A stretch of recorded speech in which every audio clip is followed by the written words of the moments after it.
안녕하십니까. 칸중국 코리아 이태윤입니다. 밴쿠버에 거주하는 중국인 유학생 마이클은 올해 처음으로 육사 천안문 학살 촛불 추모식에 참석했다고 에포크 타임스와의 인터뷰에서 말했습니다. 마이클은 자신이 중공의 말을 완전히 믿었던 샤오포농이었다고 밝히며 우연한 계기로 진실을 알게 됐다고 말했습니다. 그는 3년 전인 2021년에 나는 중국 본토에 있었다. 한 번은 여행을 갔다가 호텔에서 만난 사람과 친구가 됐다. 그의 컴퓨터는 다른 나라의 인터넷을 볼 수 있는 방화벽이 깔려 있었다. 마침 내가 여행을 떠나기 며칠 전 집주인과 저녁을 먹으면서 육사 천안문 학살 사건과 신장에서 있었던 일들을 이야기했다. 집주인은 군인 출신으로 신장에서 임무를 수행한 적이 있다고 했다. 처음에는 믿기지 않았다.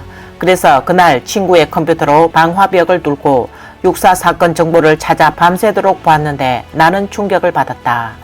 나는 그전까지 이 사회에 대해 아무것도 몰랐다. 그저 열심히 공부하고 일해야겠다는 생각만 했다. 하지만 그날 밤 진실을 알고 나서 나는 잠을 이루지 못했다. 내가 살고 있는 이 국가와 정부가 언제든 인간의 생명에 심각한 위협을 가할 수 있다는 것을 깨달았다. 즉, 사회의 불만이 일정 수준에 이르러 사람들이 원하는 것을 추구할 때 이 정부는 사람들의 꿈을 말살하거나 심지어 사람을 없애버리는 강력한 수단을 사용할 수 있다는 것을 알게 됐다.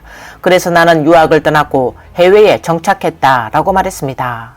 그는 인터넷 방화벽을 넘으니 막혀있던 소식을 많이 알게 됐다.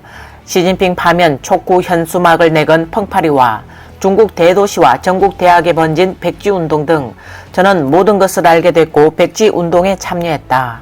당시 광저우에 있었는데 백지운동이 있던 날 밤 나는 백지를 들고 있지는 않았지만 그냥 군중을 따라 행진했다. 나는 주로 소셜미디어와 제 친구들에게 백지운동의 동영상을 10여 개 리트윗했다. 물론 대부분은 삭제됐다.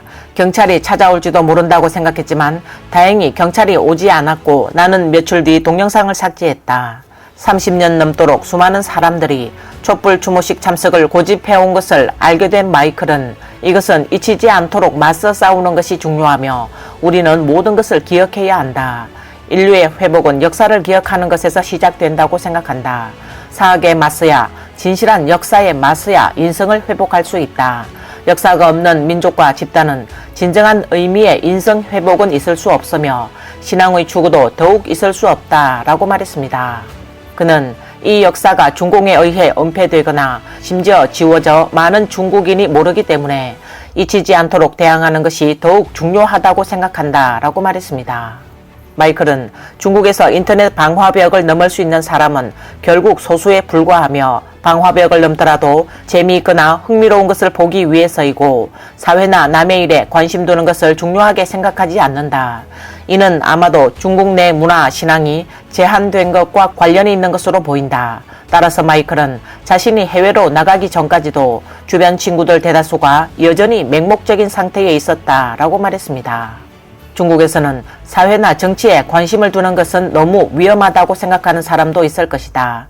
이에 마이클은 위험하다고 판단하는 사람은 스스로 제거하고 그러한 정보를 차단하기 때문에 이해하려는 노력을 기울이지 않는다라고 말했습니다.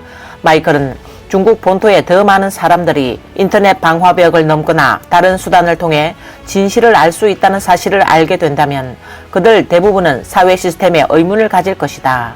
특히 젊은이들, 그들은 중년 및 노인만큼 세뇌되지 않아 심각하지 않다고 생각한다. 따라서 많은 젊은이가 진정한 역사를 알게 되면 진실을 반성하고 인간 본성이 되살아날 것으로 생각한다 라고 말했습니다. 이번 영상은 여기까지입니다. 시청해 주셔서 감사합니다.